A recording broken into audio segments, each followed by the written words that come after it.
जय गुरु। वंदे पुरुषोत्तमं वंदे पुरुषोत्तमं वंदे पुरुषोत्तमं।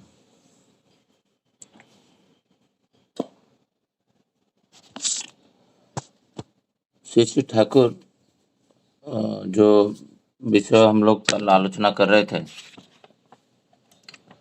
बहुत सुंदर भाव से सूरजदा आज का विषय वस्तु पाठ किए। कल मैं 2-3 दादा लोग से बात कर रहा था जी, सूरजदा का ये जो instant Bengali to Hindi translation, ये के बहुत बड़ा ठाकुर जी का आशीर्वाद है उनके प्रति। सहज भाव से आप देखोगे बंगाली पढ़ के उसको हिंदी में ट्रांसलेशन करना और इंस्टेंटली कोई मतलब फ्लोलेस, वो जितना माने कहीं पे ब्रेक नहीं लेके करते हैं, वो हमारे लिए बहुत एक सौभाग्य है। जे वो हर दिन खाली पढ़ते नहीं है सुबह, वो एक दिन पहले उसको आलोचना सुबह इसको पढ़ के हमारा ये ग्रुप में, व्हाट्सएप ग्रुप में डालते हैं। जो लोग ज्वाइन किए हैं, जो व्हाट्सएप ग्रुप में नहीं है, तो मेरे साथ कांटेक्ट करेंगे तो मैं इनको ऐड करूँगा। आज का जो कल जो विषय वस्तु था, शिल्पों कृषि को लेके समन्वय और कुटीर शिल्प कैसे करना है, इस सबको जानना चाहिए। जो व्यवसाय करने के लिए क्या क्या सद्गुण है, कल ये सब आलोचना हो चुका है। आज जो विषय वस्तु है, श्री श्री ठाकुर जी बोल रहे हैं जे युद्ध क्षेत्र में जो सोल्जर्स रहते हैं, सैनिक रहते हैं, उनका जितना दायित्व है देश को रक्षा करने के लिए,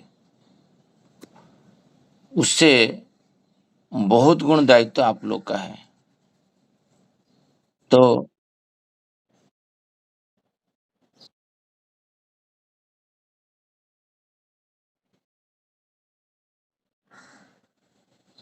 युद्ध क्षेत्र, हाँ वो कमांडर, राइट। तो जो सेनाध्यक्ष लिखा हुआ है यहाँ पर ना, कमांडर, राइट, हाँ। तो उसका दायित्व से तुम लोग का दायित्व भी ज़्यादा है। श्री श्री ठाकुर जी यहाँ पर बोले हैं जो प्रत्येक मनुष्य का जो दायित्व है, श्री श्री ठाकुर जी बोल रहे हैं वो एक युद्ध क्षेत्र में सेनाध्यक्ष का दायित्व से भी ज़्यादा है। और ये जो युद्ध का बातें श्री श्री ठाकुर जी यहाँ पर किए हैं, वो श्री श्री ठाकुर बोल रहे हैं यहाँ पर आप लोग का जो युद्ध है उसका किसका एग्नेस्ट में है ना, death, disease, disintegration, ignorance and poverty, मृत्यु और आपका मनुष्य जीवन का मृत्यु का एग्नेस्ट में श्री श्री ठाकुर जी बोले हैं आपका किसी को मारो ना मरो ना पारो तो मृत्यु को अवलुप्त करो। ये हम लोग मृत्यु का विरुद्ध में मतलब मृत्यु, यहाँ पर जो डेथ है, मनुष्य हर दिन मरता है। अभी जो समय है आप देखोगे प्रत्येक जीवन में खाली फिजिकली बॉडी में जी रहा है, बट सब लोग मृत्यु पथ में है। जो जो करने से मृत्यु होता है उसी पथ में जा रहे हैं। और श्री श्री ठाकुर जी बोल रहे हैं सबको बचाना है। और डिजीज, श्री श्री ठाकुर जी बोल रहे हैं यहाँ पर आप देखिए स्वास्थ्य के ऊपर मनुष्य का जीवन का पूरा खर्चा स्वास्थ्य में चला जाता है, डिजीज में चला जाता है। ये डिजीज कैसे नहीं होगा, ये जो स्वास्थ्य सदाचार का बात होता है हमारा जीवन में, हम लोग कितना स्वास्थ्य सदाचार पालन करके। कल मेरे साथ एक इंजीनियर है, लड़की है, वो कारपुल में मेरा साथ जा रही थी, उसके साथ मैं डिस्कशन कर रहा था। वो एक डब्बा पकड़ के जा रहे थे, तो मैं उनका बोला तुम डेली लेके जाते हो ना? हाँ। बोला ये भाव जो है आजकल यंग बच्चे के अंदर, जिसका पैकेज 25 लाख है, वो खाना बना के यंग स्टेज में लेके जा रहा है ऑफिस में सब कुछ व्यवस्थित होने के कारण। इसमें उनको वही समझा रहा था, जे जीवन में जितना भी तुम्हारा डिजीज आता है उसका 2 कारण से आता है, एक फूड, एक माइंड। तो खाद्य एवं मन, ये खाद्य का प्रभाव बहुत ज़्यादा होता है। वही गाड़ी में समझा रहा था, 30 मिनट का मैं उस टॉपिक को समझा रहा था। जहां पर भी मुझे सुजग मिले, कोई टॉपिक आया, तो मैं वेट नहीं करना है मुझे जाजन करने के लिए। उसको जो जो चाहिए, श्री श्री ठाकुर जी का देखिए पूरा आलोचना प्रसंग अब जो हम लोग पाठ करते हैं, कहीं पे पूछें जे आप दीक्षा लिए हो क्या कंडीशन में, मैं ये बातें बोलूं, अनर्गल कंटिन्यूअसली बोलते जा रहे हैं, किसी कहीं पे एक दिन छोड़े नहीं। तो हमारा जीवन भी वही आलोचना प्रसंगमय होना चाहिए। जैसे ठाकुर जी दुनिया में आप देखते थे बचाने के लिए आए थे, तो ठाकुर जी भी वही उम्मीद कर रहे हैं जो हर व्यक्ति को जो दायित्व हमको दायित्व दिए हैं, जे आप भी डेथ के एग्नेस्ट में मरण पथ में जो जा रहा है उसको बचाइए। आप देखो श्री श्री ठाकुर जी मरण किसी को बोले हैं, मनुष्य ठाकुर जी का विच्छेद जो विवाह विच्छेद को ठाकुर जी बोले वन टाइप ऑफ डेथ है, सुइसाइड है। मनुष्य जो सुइसाइड कर रहा है, क्यों कर रहा है? मनुष्य इतना विकृत हो चुका है, हो सकता है आप उसका जीवन में आ गए और वो सुइसाइड करने के लिए जा रहा है और उसका परिवर्तन वो कर दिया माइंड। तो मनुष्य हर टाइम में मृत्यु का पथ में जा रहा है और मृत्यु से बचाना है। वो लेडी को मैं बता रहा था जे खाना बनाने के जितना इम्पोर्टेंट नहीं तुम लेके जा रहे हो, उसको कौन बना रहा है, दैट इज इम्पोर्टेंट ना। वो कैसे ना, मैं बोला तुम बाई से खाना बना के लेके जा रहे हो, कोई फूड आके आपके घर पे बनाता है ना, आप खुद बनाते हो? ना नहीं, मैं खुद बनाता हूँ। बोले दैट इज इम्पोर्टेंट। क्यों ना, मैं सब कुछ ग्रोसरी वगैरह दे दिया, चावल दाल सब कुछ दे दिया और वो व्यक्ति को दिया, और वो जो भाव लेके खाना बनाएगा, और एवरी डे आपका जो मन है विच्छिन्नवादी मनुष्य होके हो जाएगा। वो आज चोरी का प्रवृत्ति में खाना बना रहे, आपके अंदर चोरी का प्रवृत्ति आया। उसका घर पे हस्बैंड के साथ कलह करके आया, झगड़ा करके आया और आपके घर पे खाना बनाया, और वो खाना खा के आपका मन में चिड़चिड़ापन आ रहा है और आप ढूंढते जा रहे हो, एनालिसिस करते जा रहे हो, जब मैं तो कुछ किया नहीं आज, तो ये भाव क्यों आ रहा है? तो आप ढूंढते जाओगे, मिलेगा नहीं, और मम्मी को फोन करोगे आज मना मन क्यों उतावला हो रहा है ना। ये एंगल से तो कभी मैं सोचा नहीं। बोला ये तो यही एजुकेशन जो है समाज में, हमारा शिक्षा व्यवस्था में नहीं है आज का डेट में। जब मनुष्य को कैसे जीना है, क्या खाना है, क्या पीना है, क्या पहना है, ये इतना भी मनुष्य एजुकेटेड नहीं हुआ है आईआईटी आईएम करने के बावजूद भी, क्योंकि शिक्षा व्यवस्था ऐसे ही हुआ है। जो गुरुकुल आश्रम था, यहाँ पर शिक्षा व्यवस्था था, मनुष्य का चलन कैसा होना चाहिए, उसे अव्यवस्थित हुआ है। तो हमको प्रत्येक मनुष्य को स्वास्थ्यवान करना है, डिजीज दरिद्र, जैसे श्री ठाकुर जी बोलते हैं मेरा ऋतिक जो गांव में रहेगा, उसी गांव में कोई दारिद्र व्याधि नहीं रहेगा, कोई अज्ञान नहीं रहेगा, उसी गांव में कोई अव्यवस्था नहीं रहेगा, उसी गांव में कोई विच्छेद नहीं रहेगा।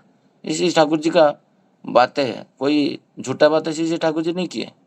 बट हम कितना दूर उसी अग्रसर हुए हैं युद्ध क्षेत्र में, वो इम्पोर्टेंट है। वो मेरा एक परिवार को, मेरा परिवार में एटलीस्ट मैं करूं, बाकी दूसरे के परिवेश में वो प्रभाव पड़ेगा। जैसे श्री श्री आचार्य पे बोल रहे थे, हम लोग लास्ट टाइम जो गए थे देवघर, बोल रहे थे जे एक डीपी वर्ग में एक व्यक्ति गया था, तो उसमें उनका तबीयत कुछ खराब था, स्वास्थ्य असुस्थ था, तो उनको पूछा कुछ कितना खर्चा होता है तुम्हारा स्वास्थ्य के पीछे।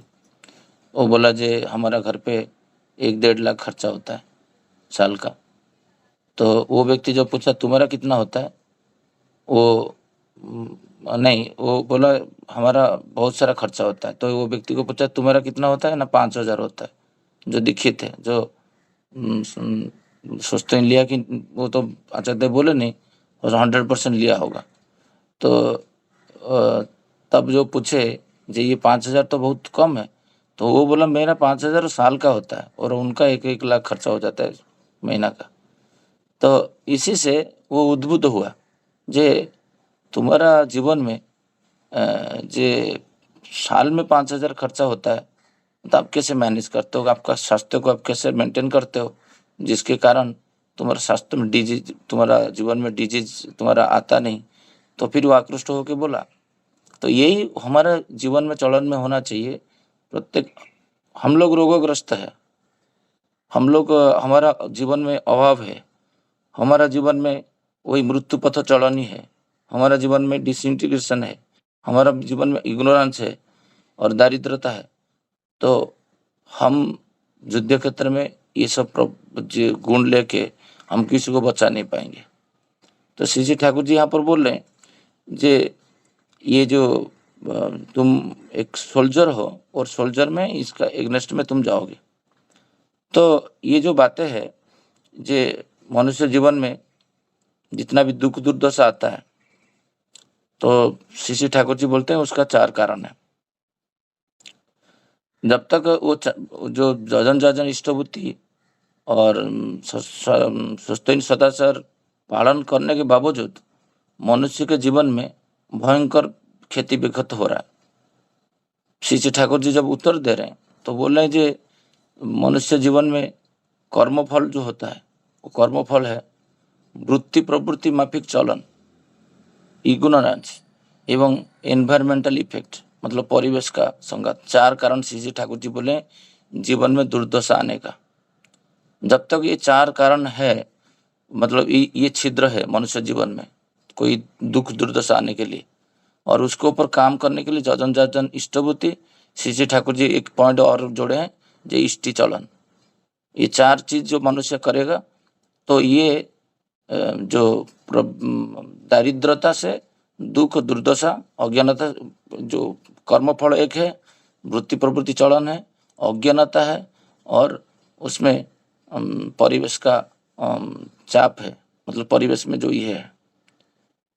बहुत सारा लोग उनको पता नहीं विषाक्त खाद्य खा के जीवन चला जाता है, 25-26 ग्रुप डेथ हो जाता है अज्ञानता के कारण। तो इसलिए श्री ठाकुर जी बोलते हैं अज्ञानता के विरुद्ध में भी युद्ध करना होता है।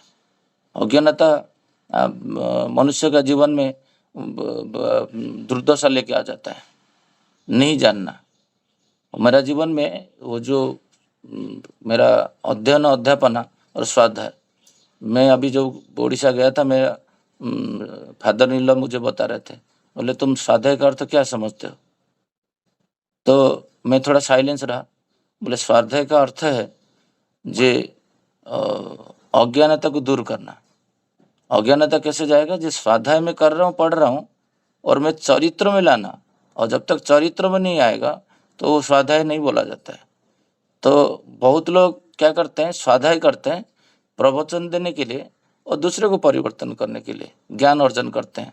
कोई क्वेश्चन पूछे उसका आता है, सब कुछ बता देगा वो, बट वो जो ज्ञान है उसका जीवन में क्या वो चरित्रार्थ है?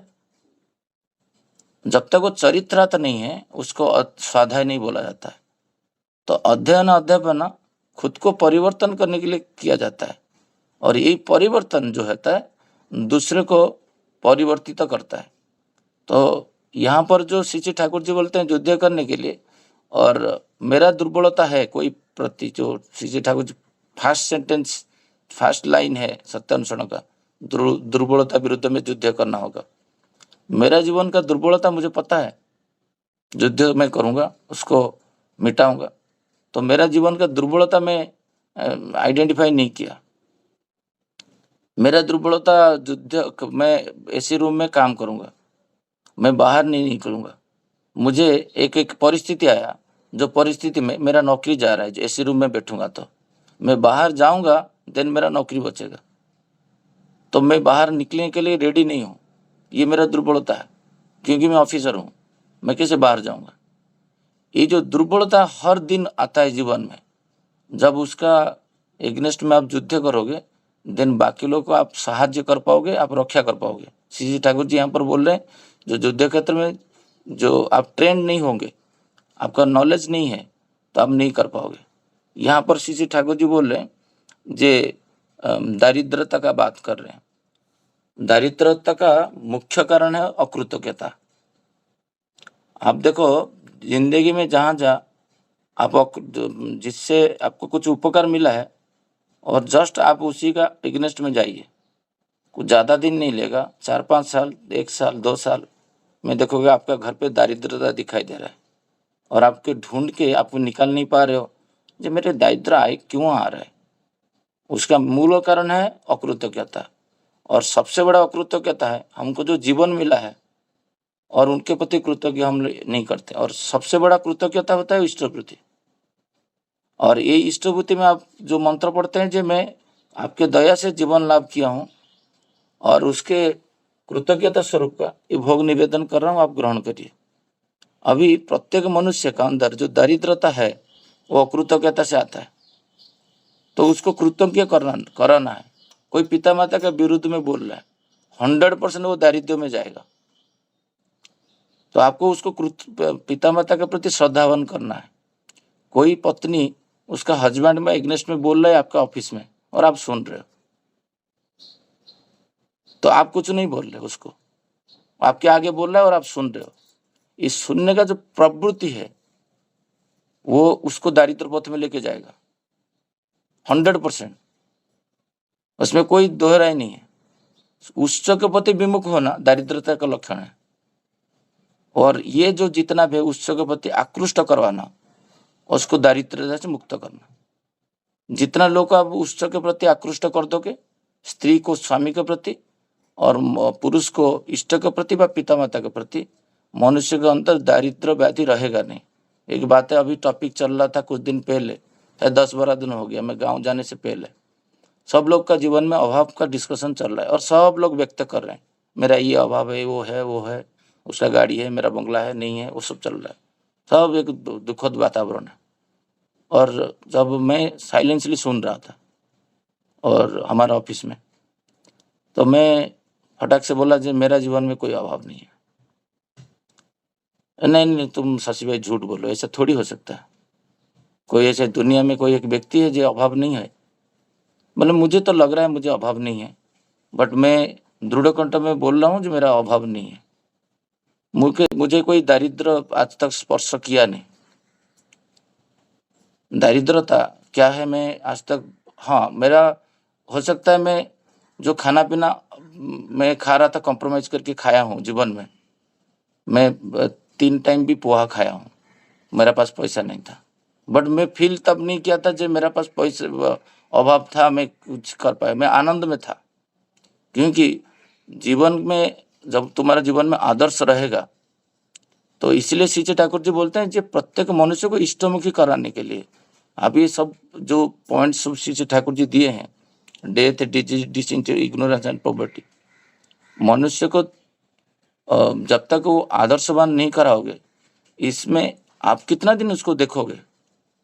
हर दिन नहीं देख पाओगे, हर दिन जा नहीं पाओगे यहाँ पर उनका घर पे। श्री ठाकुर जी बोलते परपिता इच्छा और चाहिदा पूर्ण ही तुम्हारा एकमात्र काज। ये जो ठाकुर जी का इच्छा है, कल बसंत रद्दम के साथ बहुत दिन के बाद कॉल हुआ। हम लोग क्या करते हैं, एक व्यक्ति को सालों भर कॉल नहीं करते हैं, वो कैसे है क्या करते पता नहीं। कल एक लड़की को देखा और माइंड में इंट्यूशन जितना भी आता है आप सब इग्नोर हम लोग कर लेते हैं। सॉरी, मैं ये वर्ड को करेक्ट करता हूँ, जो 2-4 दिन पहले से प्रैक्टिस के बात कर रहा था, मैं इसको इग्नोर कर लेता हूँ, हम लोग नहीं। मेरा जीवन में जितना भी इंट्यूशन आता है मैं क्या करता हूँ, उसको इग्नोर करता हूँ। सोचता हूँ ये व्यक्ति को, इसका लड़का को ये लड़की के साथ ठीक रहेगा, मैं इसको भेजता नहीं हूँ। तब जब मैं भेजा, फिर बसंत भाई का कॉल आया, मुझे बोले जे 1-2 दिन को छोड़ के मैक्सिमम दिन में साल भर में ये प्लेटफॉर्म में रहता हूँ और मेरा जीवन को ये जो आलोचना प्रसंग आपका आलोचना मेरा जीवन को पूरा परिवर्तन कर दिया है। मतलब कैसे ना, जो जीवन में तो जानता था बहुत सारा चीज, बहुत सारा आलोचना होता है, बट मेरा जीवन में जो चरित्र वाला जो बात है वो हुआ नहीं था। जैसे एग्जाम्पल कर दिए, जो पितृपुरुषों को तिल तर्पण देना, मतलब पानी में तिल डाल के और श्वेत पुष्प में तर्पण करना। ये बोले जे श्री ठाकुर बोल रहे हैं आर्य मात्र ही करणीय। तो उससे क्या होता है ना, कृतज्ञता हर दिन सुबह उठ के, जैसे श्री ठाकुर जी को जन्म आपका जीवन मिला है इसलिए इष्टभूति कर रहे हो, और आपका पितामह की दया नहीं है क्या, तो पितृपुरुष का, उनके प्रति श्री ठाकुर जी बोलते हैं कृतज्ञ रहो। और उससे पहले सूर्य तर्पण करना होता है क्योंकि सकल शक्ति का आधार। वो बोले ये तो पढ़ के कितना दिन हो गया, बट प्रैक्टिस में नहीं था। और जब प्रैक्टिस किया, जब आप बार बार बोले, तो अभी बहुत आनंद हो रहा है। इसके वजह से प्रार्थना भी एक दिन बंद नहीं हुआ, 2 दिन, 2 सुबह शाम प्रार्थना करता हूँ। पिता माता को जब तर्पण करता हूँ तो प्रणाम करना होता है। तो ये श्री ठाकुर जी बोलते हैं, जो आदर्श का जो इच्छा है, इष्ट का जो इच्छा को पूर्ण करना। अभी इच्छा आलोचना प्रसंग 5th वॉल्यूम तक पढ़ लिए। जब इंटरेस्ट कितना है, हम कितना कर रहे हैं, तो उसके ऊपर जब काम करोगे, जैसे विवाह के ऊपर डेली 3-4 कैंडिडेट लाना, सुविवाह करेंगे तो सुसंतान आएगा। मेरा बेटा तो अभी 11 साल 12 साल है, तो उसका तो विवाह बहुत दिन लेट है, बट मैं विवाह संबंध में किसी को बोलूँगा नहीं। तो मनुष्य के जीवन में संतान जब खराब, एक संतान विकृत आया, लाखों करोड़ में पैसा चला जाता है। एक विवाह गलत होने से और उनका चाल चलन गलत होने से, गर्भधारण संस्कार ठीक नहीं होने से जो बच्चा खराब आता है, उसमें पूरा पैसा चला जाता है, वो दारिद्र पथ में चला जाता है। आप उसको रक्षा कर पाओगे? एक बार खराब हो गया तो उसके बाद करोड़ों रुपया खर्चा हो जाता है, बट उसके पीछे आप जो इनपुट जो देने से वो उससे रक्षा पाएगा, वो व्यक्तित्व होना चाहिए मनुष्य जीवन में। और वो व्यक्ति है जो यूनिफाइड पर्सनल ठाकुर जी पहले बता रहे थे, जो अखंड व्यक्तित्व। अखंड व्यक्तित्व तब होगा जब आप इष्ट को, उनका जो कल बसंत दा बोल रहे थे, जो हम 1% भी मान के चलेंगे तो बहुत कथा। मैं बोला 1% मानने से आपका मंदिर हो जाएगा। ठाकुर जी का 1% आप मान लोगे तो आपका ये मुंबई शहर में मंदिर बन जाएगा। ठाकुर जी का ये जो इच्छा है, तो हम पढ़ते हैं, आलोचना करते हैं, बट मैं जीवन में उसको, जो मेरा फादर इन लॉ मुझे बता रहे थे, जब आप आलोचना कर रहे, वो सुने, जब आप किया आज इतना सारा आलोचना, बट उसका आउटपुट क्या है? तो मुझे आश्चर्य लगा इसमें। वो बोले तुम चरित्र में लाना पड़ेगा, व्यक्तिगत भाव से, सामूहिक भाव से नहीं। तुम खुद व्यक्तिगत रूप से, जैसे बोले मैं धोती पहनता हूँ, मेरा गुरुदेव का इच्छा था धोती पहनने के लिए, तो मैं आज तक पैंट को त्याग कर दिया था। जब हेडमास्टर था तो मैं ओनली धोती पहन के हर जगह में जाता हूँ। मुझे कुछ, जहाँ पर चीफ मिनिस्टर के पास जाना चाहिए मैं धोती पहन के जाता हूँ। उनका इच्छा था कि मुझे देखे हर टाइम धोती। तो ये तो अलग टाइप का उदाहरण है। मैं सुन के तो हैरान हुआ, क्योंकि ये सब करना मुश्किल हो जाता है। जब उनका इच्छा है, हर चीज़ माने इच्छा को पूर्ण करने के लिए, तो मैं लिख के रखूँगा जे मेरा आदर्श का जो इच्छा है, क्या क्या इंटरेस्ट है, वो इंटरेस्ट को मैं परिपूर्ण करूँगा। और जब इंटरेस्ट को परिपूर्ण करूँगा, मेरे अंदर में एक एनर्जी क्रिएट होगा, जो एक व्यक्तित्व क्रिएट होगा। और वो व्यक्तित्व का जो पर्सनल डिसीजन, ये व्यक्तित्व समन्वित सिद्धांत, ये होता है ईश्वर का, इष्ट के साथ, इष्ट जो सोच के जो एक डिसीजन लेते हैं। जब आचार्य देव डिसीजन लेते हैं, कि ठाकुर लेते थे, श्री बरदा लेते थे, पूज्य दादा लेते थे, वो होता था ऐश्वर्य का डिसीजन। वो जो सिद्धांत होता था, वो सिद्धांत में जैसे कोई व्यक्ति, हर बार हम लोग डिस्कशन करते हैं, वो गोभी चोरी करता था, और वो व्यक्ति उसको छुप के रख के पकड़ा और ठाकुर जी के पास लेके आया, चोर को पकड़ के। और ठाकुर जी उसको बोल रहे, तुम उसको एक गोभी दे देना।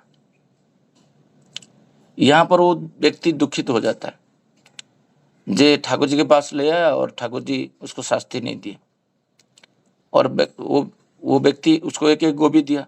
बट वो व्यक्ति क्या करता था, जो चोर है, उसका जो प्रयोजन है, वो प्रयोजन था एक गोभी, बट चोरी करता है, उसका लोभ है, वो लोभ कॉम्प्लेक्स में है, तो एक नहीं लेता था, वो 3-4 ले लेता था।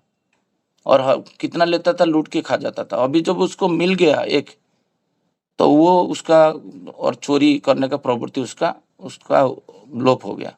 जब ठाकुर जी के पास आके वो पूछा, जे ठाकुर मैं तो चोर को लेके आया था, आप शास्ति नहीं दिए। तो ठाकुर जी उसको पूछे थे, जो गोभी का दाम कितना है, उसमें उस टाइम में 1 पैसा 2 पैसा था। तो पूछता है, जो ठाकुर जी बोलते हैं वो 1-2 पैसा होगा। ठाकुर जी बोल रहे हैं, जे वो जो व्यक्ति तुम्हारा एक पैसा बढ़ा है, कि एक व्यक्ति चोर बनना है बढ़ा है, ये जो डिसीजन है, वो डिसीजन तुम्हारे अंदर ग्रो करेगा, पर्सनैलिटी डिसीजन। आपके अंदर वो ग्रो करेगा जब ठाकुर जी के साथ। मैं कल मोनीश दा को ही बातें कर रहा था आने के टाइम में, जे गांव में गया था अभी, कुछ जमी बड़ी तो केस था, तो वहाँ पर सिविल केस था, तो उसको डिवाइड करने के लिए गया था। और वो एक झगड़ा चल रहा है, एक पेड़ बना है, जो लगाया वो दूसरे जगह में लगाया, और वो पेड़ इतना बड़ा हो गया, उसका वैल्यूएशन 40,000 है। और वो व्यक्ति बोल रहा है ये पेड़ मेरा है, बट जो जमीन मालिक है वो बोलता है तुम मेरा जमीन में क्यों लगाया। अभी इसमें झगड़ा चल रहा था, और उसमें मुझे आके मेरा डिसीजन लिए। उनको थोड़ा लगा जे हम लोग ठाकुर उनको तंत्र का दीक्षा लिए हैं, तो हमारा सोच और हमारा डिसीजन थोड़ा अलग रहता है। यहाँ पर तुमको जब पूछा जाएगा, मेरा हमारा गांव में एक मुखिया है, उनको पूछे तो वो बोले जिसका जमीन है और उसी का पेड़ है, उसको तुम काट के बेच दो। वो खुश हो गया जो जमीन मालिक। बट जमीन मालिक मुझे जो पूछे जे शशि भाई इसमें किसका हक होना चाहिए, तो यहाँ पर आता है श्री ठाकुर जी बोलते हैं पर्सोनेटेड डिसीजन।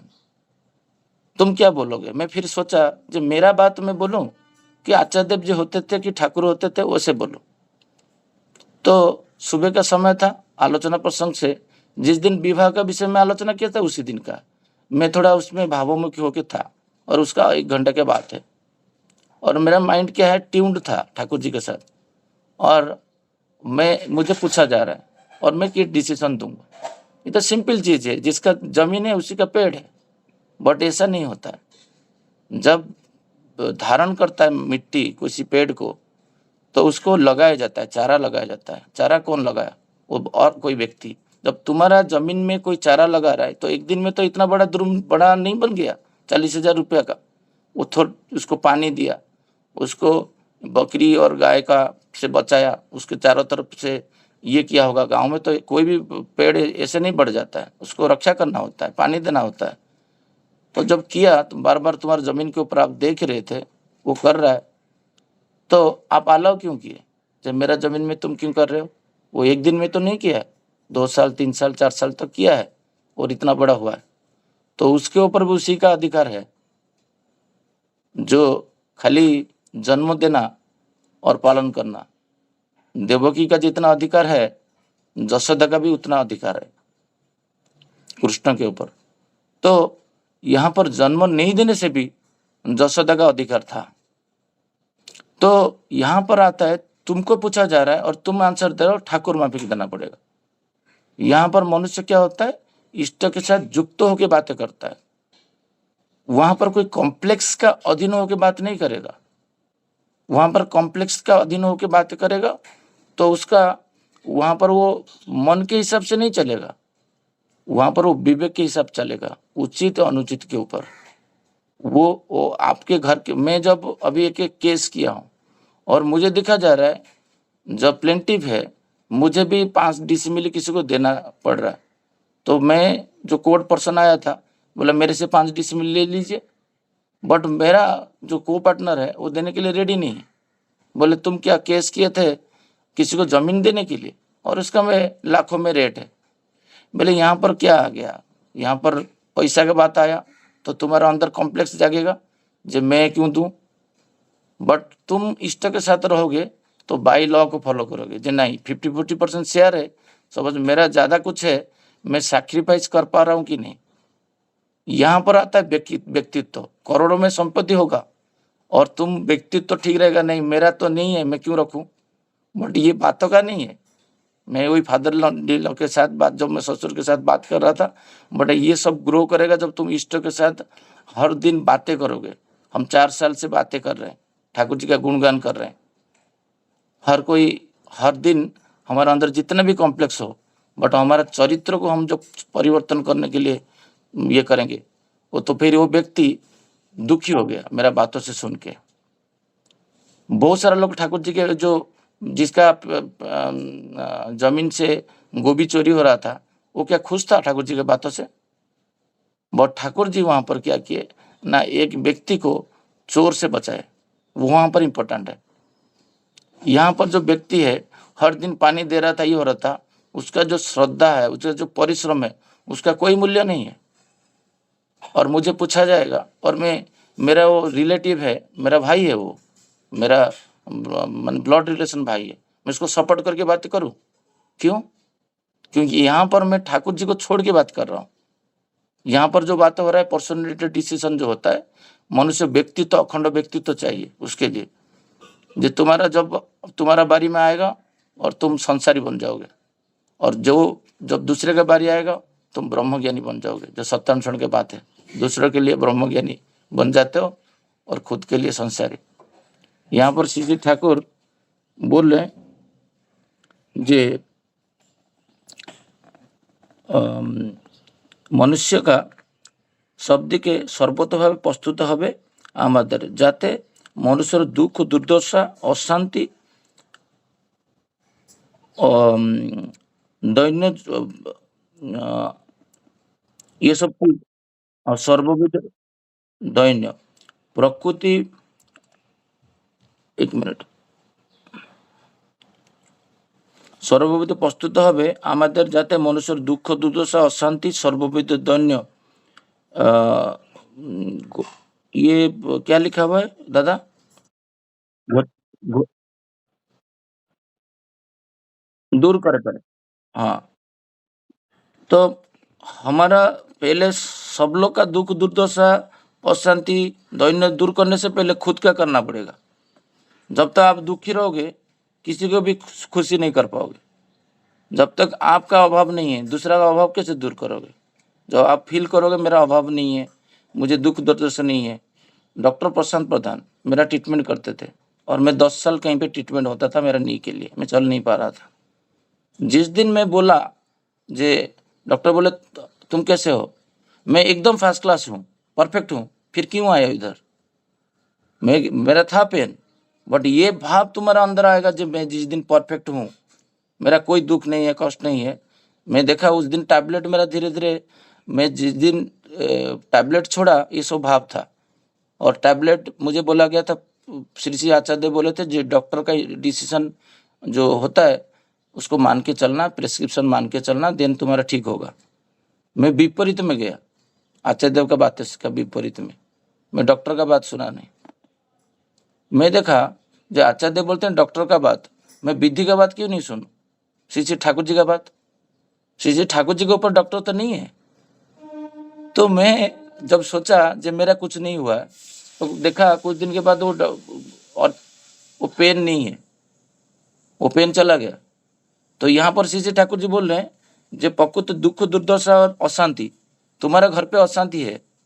जैसे कुछ दिन पहले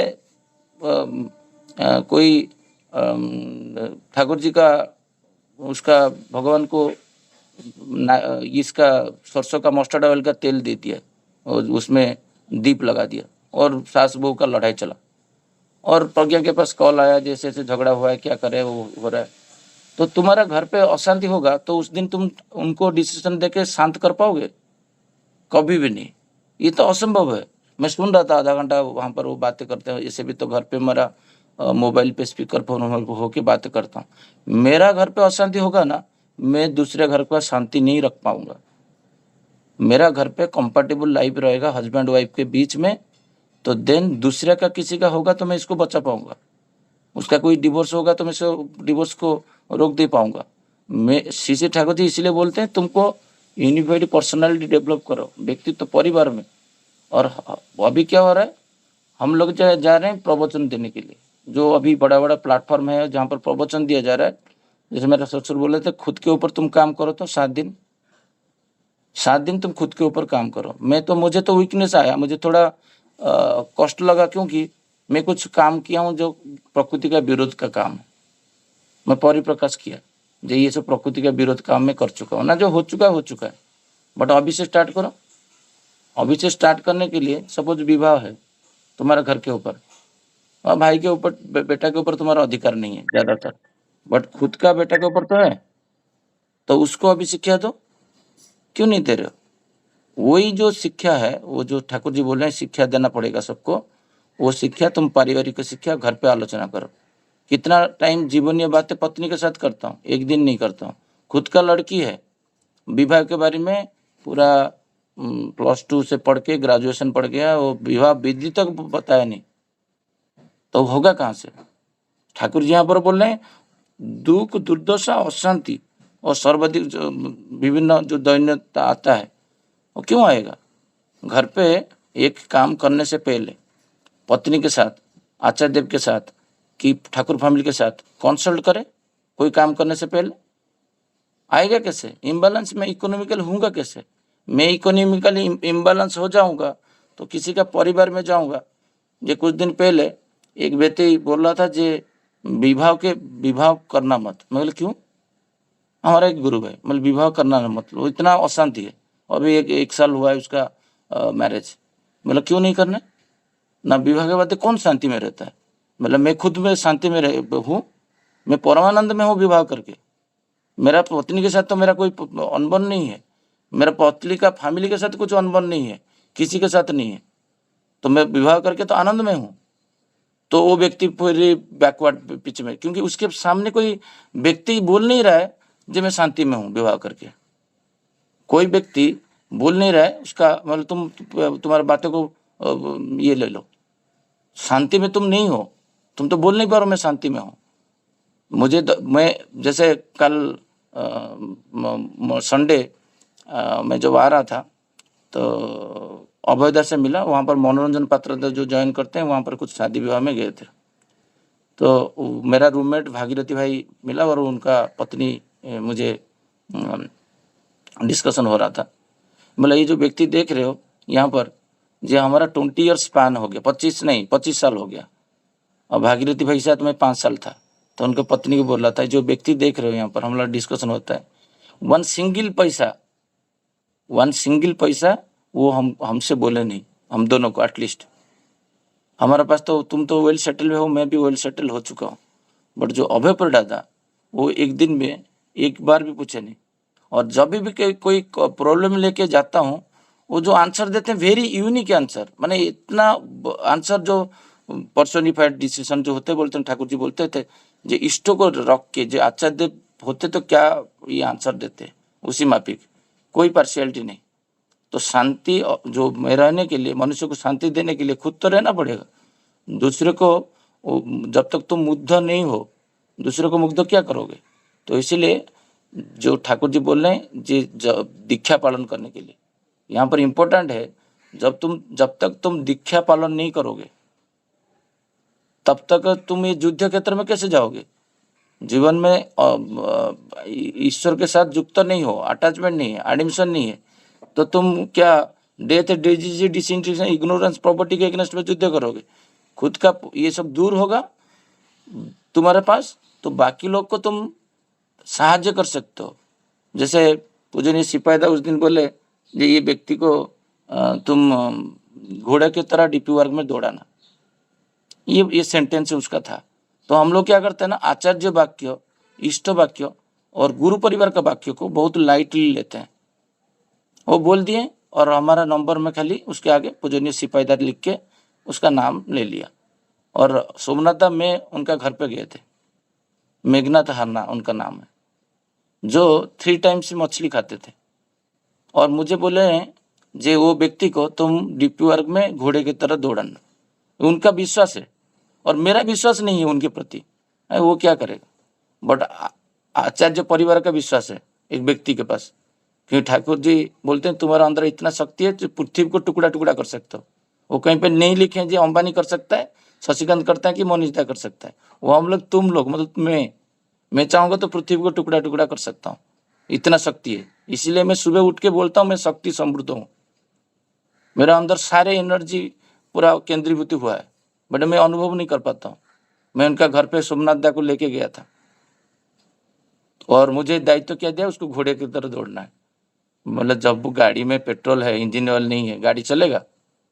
मनुष्य को दौड़ाने के लिए जजन जजन इष्टभूति स्वस्थनी सदाचार, एक व्यक्ति स्वस्थनी नहीं लिया है उसको ऐसे करोगे? पूजनीय सिपाही बोले तो घोड़े को जितना, जो गधे को जितना भी तुम ट्रेंड करो वो डेवलप्ड गधा होगा, घोड़े कभी बन नहीं पाएगा। तो उनको घर पे वही डिस्कशन में किया, खाद्य को लेके वो उनका कुछ कॉन्फ्लिक्ट था। मैं बोला सोचते नहीं के साथ इसका कोई संबंध नहीं है, क्योंकि हम लोग क्या किए हैं आज का डेट में, जो ठाकुर जी यहाँ पर बोलते हैं दुख दुर्दशा, इसलिए वो टॉपिक बोल रहा हूँ। हमारा जो कॉन्सेप्शन अभी हुआ है, एक मैंने राउंड में हम लोग हमारा खुद का परिवर्तन के लिए राजी नहीं है, हम लोग उसके ऊपर काम करने के लिए। वो व्यक्ति को 2 घंटा बातें रखने के बाद बेनिफिट वो व्यक्ति ओला करके उसका परिवार के साथ, पत्नी के साथ आके बदलापुर में उस दिन सोचते लेके गए। बट मैं ये वाला चीज पहले तो नहीं हो पा रहा था। पहले क्यों नहीं हो पा रहा था? क्यों नहीं हो रहा था? क्योंकि मैं व्यक्तिगत रूप से नहीं कर रहा था, मैं सुन के बोल रहा था। मैं व्यक्तिगत रूप से जब करने लगूंगा तो उसका बेनिफिट बता पाऊंगा। जो सच चिंता, मैं कल जो जितना सच चिंता आया है, मैं हैरान हो जाता हूँ जो सच चिंता आता है। तो वो सच चिंता परिप्रकाश थोड़ा बेस लाइन होने के बाद मैं परिप्रकाश करूंगा। बहुत सारा सच चिंता आता है, आप उसके ऊपर शक्ति और सामर्थ्य दे के उसको वास्तवित नहीं कर पाते हैं। प्रवृत्ति के ऊपर काम नहीं करते, कॉम्प्लेक्स के ऊपर, खुद का कॉम्प्लेक्स के ऊपर काम नहीं करते। ऑफिस में जो जो डिजास्टर मैनेजमेंट होता है, तो मैं कल सोच रहा था कि मैं तो मेरा प्रवृत्ति के ऊपर हाथ नहीं दे रहा हूँ, परिवेश के ऊपर टोटल काम नहीं है। एटलीस्ट तो कुछ करें परिवेश के लिए। 4-5 साल में जो बोल रहा था 12 दीक्षा करोगे तो वो तो खुद डिजीज से बच जाएगा, डेथ से बच जाएगा, इग्नोरेंस से बचेगा। जब उसको ऊपर मनुष्य को युक्त कराओगे देन होगा, तो नहीं हो पाएगा, नहीं तो अदरवाइज कैसे होगा? आपको आपका जो बातें है वो बातें मनुष्य को परिवर्तन करने के लिए हेल्प करेगा। आप किसी को परिवर्तन नहीं कर पाओगे जब तक आप उदाहरण नहीं हो। वो किसी को तुम बोलोगे उसके ऊपर प्रभाव नहीं आएगा। श्री ठाकुर इसलिए बोल रहे हैं जे इसके लिए बहुत सारा शिक्षा व्यवस्था ठीक करना पड़ेगा। यहाँ पर बोल रहे हैं जो शिक्षा पद्धति जो है उसको पूरा परिवर्तन करना पड़ेगा।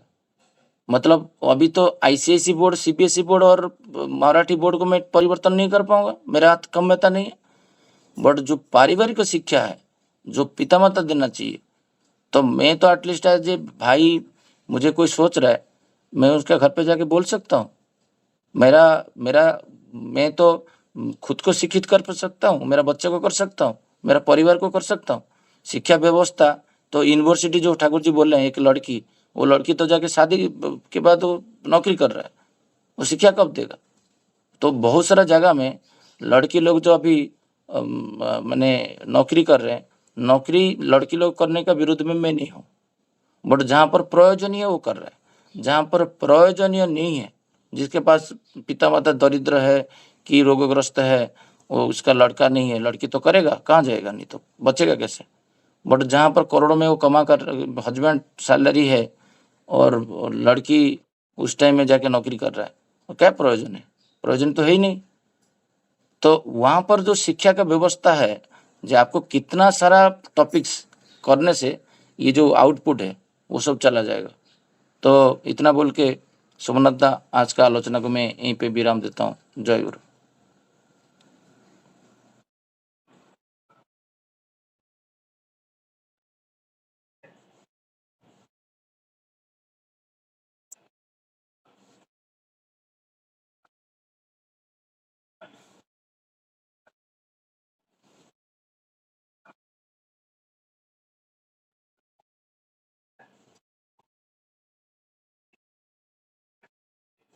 हाँ कल कल कल हाँ कल इसको सेकंड टॉपिक की आलोचना करेंगे। जय गुरु।